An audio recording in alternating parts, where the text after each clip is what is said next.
The electron transport chain is a series of protein complexes embedded in the mitochondrial membrane. Electrons captured from donor molecules are transferred through these complexes. Coupled with this transfer is the pumping of hydrogen ions. This pumping generates the gradient used by the ATP synthase complex to synthesize ATP. The following complexes are found in the electron transport chain: NADH dehydrogenase, cytochrome BC1, cytochrome oxidase, and the complex that makes ATP, ATP synthase. In addition to these complexes, two mobile carriers are also involved: ubiquinone and cytochrome C.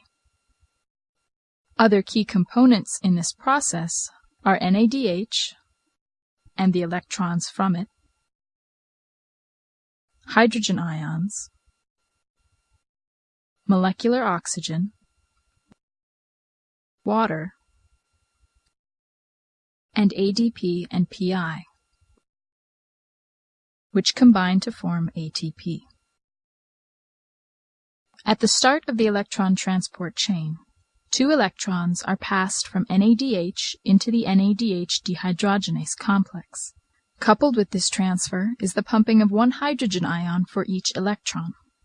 Next, the two electrons are transferred to ubiquinone. Ubiquinone is called a mobile transfer molecule because it moves the electrons to the cytochrome BC1 complex. Each electron is then passed from the cytochrome BC1 complex to cytochrome C. Cytochrome C accepts each electron one at a time.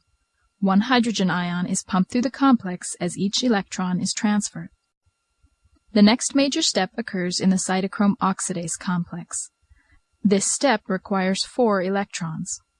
These 4 electrons interact with a molecular oxygen molecule and 8 hydrogen ions. The 4 electrons, 4 of the hydrogen ions, and the molecular oxygen are used to form 2 water molecules. The other 4 hydrogen ions are pumped across the membrane. This series of hydrogen pumping steps creates a gradient. The potential energy in this gradient is used by ATP synthase to make ATP from ADP and inorganic phosphate. The ATP synthesis steps you see here are discussed in greater detail in the ATP synthase gradients animation.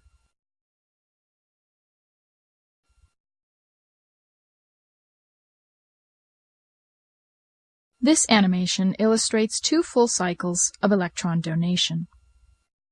In biological systems, however, many electron transport cycles occur simultaneously, helping to ensure that the proton gradient is always maintained.